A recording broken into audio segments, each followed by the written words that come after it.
Welcome back to the deep dive. This is where we take a pile of source material, articles, research, all that stuff, and really pull out the important bits for you. We want you to get the key takeaways, maybe learn something surprising.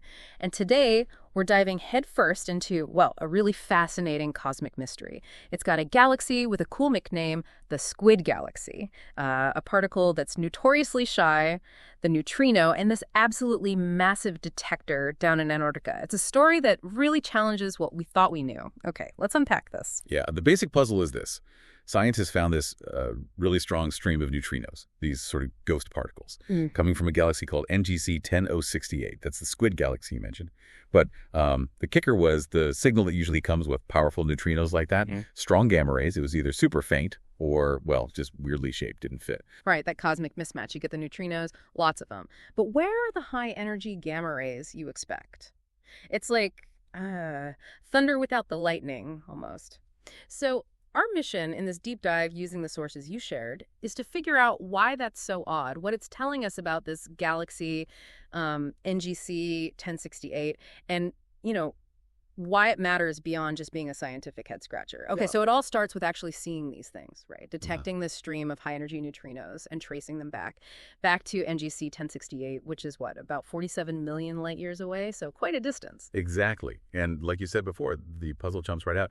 The standard picture, the model we've used for, well, decades, is that when you have something in space making really energetic neutrinos, it's usually doing it through a process that also makes strong gamma rays, like protons crashing into light particles. That should give you both. So finding strong neutrinos from NGC 1068, but only these weak, kind of strangely shaped gamma rays, it's like finding, I don't know, footprints of a giant, but only hearing a tiny squeak. It just didn't add up with the standard view. And the machine, the instrument that actually caught these neutrinos is incredible. IceCube at the South Pole. It's not your typical telescope looking up at the sky. No, not at all. It's completely different. IceCube is basically a cubic kilometer of incredibly clear Antarctic ice.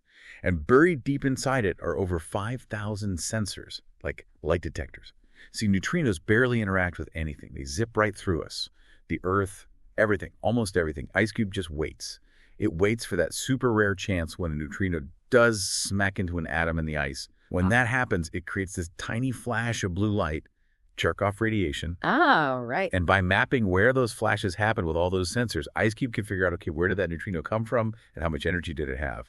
It's a neutrino telescope. So IceCube nails the detection. Powerful neutrinos coming from the Squid Galaxy, check. But the mystery deepens when you compare that to what the textbooks say should be happening. What was that standard model prediction again? Well, the long-standing idea, the main theory, was that these cosmic high-energy neutrinos mostly come from protons. Protons accelerated to incredible speeds, then slamming into photons, light particles, or maybe other protons. That kind of collision, theoretically, is pretty efficient at making both very energetic neutrinos and very energetic gamma rays. They were seen as, like, inseparable partners from these high-energy events. But NGC 1068 didn't send the pair. It sent the strong neutrino signal, but the gamma ray signal was, well, muted, a whisper. And that mismatched strong neutrinos, weak gamma rays, that's the observation that just didn't fit. It screamed something different was going on there. Even the specific theories people had about the really hot region, the corona around the galaxy's central black hole, they couldn't quite explain this specific combination either. Precisely. And what's fascinating here is, this wasn't just a problem. It was exciting. It was a huge clue that maybe there's a completely new way neutrinos get made out there, a process that doesn't crank out gamma rays in the same way. And it had to be happening in NGC 1068. Okay, so that leads to the new idea, the new explanation. This came from an international team, right? Published in Physical Review Letters. They looked closely at the environment right near the galaxy's core. Right. They zoomed in on those jets, the massive streams of stuff being blasted out from the supermassive black hole at the center of NGC 1068.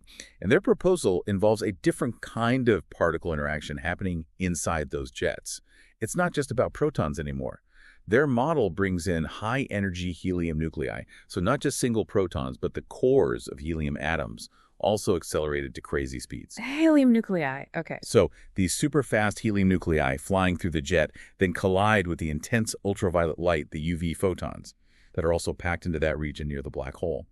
And when a high-energy helium nucleus hits one of these UV photons hard enough, bang, it can actually shatter the helium nucleus, fragment it. Yeah. And that fragmentation process shakes loose neutrons. Neutrons. Okay, so how does that solve the missing gamma ray problem if you get neutrons instead of, or in addition to whatever the protons were doing? That's the absolute key. That's the core insight. Neutrons, you see, are unstable. They don't last long on their own. They decay. And when a neutron decays, guess what it produces? A neutrino, among other things. Okay. But here's the crucial bit. Neutron decay doesn't automatically produce a high-energy gamma ray like the proton-photon collision does. It's a different pathway. It lets you generate energetic neutrinos while mostly skipping that step that makes the really bright gamma rays expected in the old model. Ah, I see. Koichiro Yasuda, one of the researchers, pointed this out in the source material. A hydrogen nucleus is just a proton. Proton hits photon, you get gamma rays. Simple. But helium has neutrons inside it already. So if you break that up and let the neutrons decay, you get your neutrinos without necessarily getting the strong gamma ray signal. It's a cleaner neutrino source, in a way. That makes a lot of sense. It's like finding a side door entrance that avoids the main hall where all the gamma ray noise is happening. Yeah. So it explains the loud neutrinos and the quiet gamma rays. But what about the faint gamma rays they did see? Doesn't the model cover those too? It does, yeah. The model accounts for those as well. When the helium breaks up and the neutrons decay, you also get electrons produced. These electrons then interact with the magnetic fields and, the general radiation environment within that jet. And those interactions do produce some gamma rays, but they're generally fainter and have a different energy spectrum, matching the faint ones that telescopes actually observed. Okay, wow. So this new picture, helium nuclei getting shattered in the jet, releasing neutrons, which then decay into neutrinos, it seems to neatly explain both sides of the observation. The strong neutrinos and the weak gamma rays, it just clicks together. Here's where it gets really interesting. Yeah. What are the bigger takeaways? What does finding this specific process in one galaxy tell us?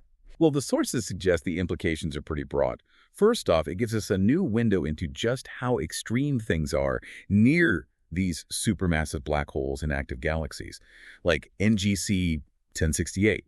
We're talking environments with gravity and energy so intense they can rip apart atomic nuclei like helium. Alexander Kuzenko mentioned this. We actually know very little directly about that central engine. This gives us a specific physical process that seems to be happening there. Learning about the conditions. Okay. Second, and this is maybe even bigger for astronomy, it basically confirms that hidden neutrino sources are likely real. Objects out there pumping out neutrinos, but maybe without the bright gamma ray flag that astronomers usually look for. We might have been missing sources like this simply because they didn't fit the old expected pattern. So there could be more like NGC 1068 out there, just harder to spot with gamma ray telescopes alone. Exactly. And third, it's a big step for neutrino astronomy itself. It shows it's a viable, powerful way to probe parts of the universe that are hidden from light, or where processes happen that don't make much light, or at least not the kind we expected. Okay, but let's bring it back home for a moment. Why should someone listening, care about helium nuclei breaking apart near a black hole 47 million light years away? So what does this all mean for us? That's always the crucial question, isn't it? And it really gets to why we do fundamental science. The sources brought up some fantastic historical parallels. Think about J.J. Thomson discovering the electron, like 125 years ago. People probably thought, an electron, what's that good for? Yeah. Pretty useless, right? Right, a tiny speck of something. Yeah. But fast forward, and everything electronic, your phone, computers, the entire digital world, it all hinges on understanding and manipulating electrons. That useless discovery changed everything. That's a great point. Or the internet. The World Wide Web was basically invented by particle physicists at CERN. Why?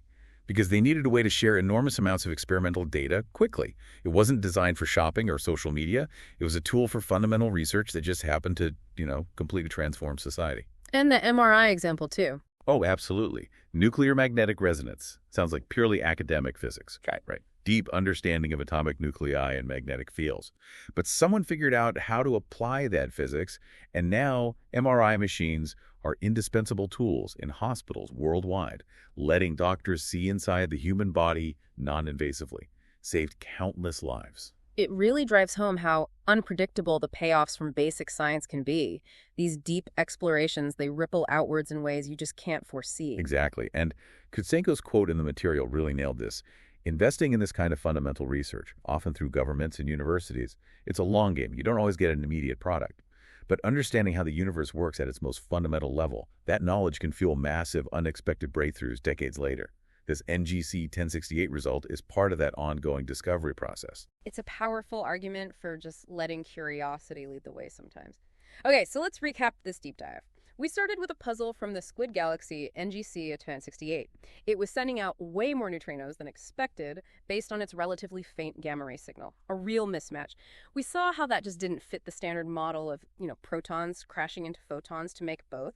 And then we explored this really elegant new idea, high-energy helium nuclei in the black hole's jet getting smashed apart, releasing neutrons. And it's the decay of those neutrons that produces the strong neutrino signal IceCube saw, but without the bright gamma rays. Yeah, and discovering this process isn't just about solving one galaxy's puzzle. It opens up the possibility of finding more of these hidden neutrino factories.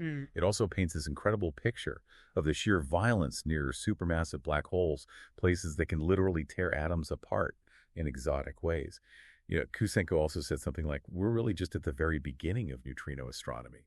This finding from NGC 1068 is like one of the first big clues about the new physics waiting out there. This raises an important question. If this helium fragmentation process is happening in NGC 1068, how common is it? How many other neutrino sources detected by IceCube or future detectors are actually these hidden types, operating by rules we're only just starting to figure out? What other exotic particle physics is happening in the hearts of galaxies that only neutrinos can reveal? Definitely food for thought. A reminder that there's still so much we don't know out there. Keep exploring, keep asking questions, and join us next time for another deep dive.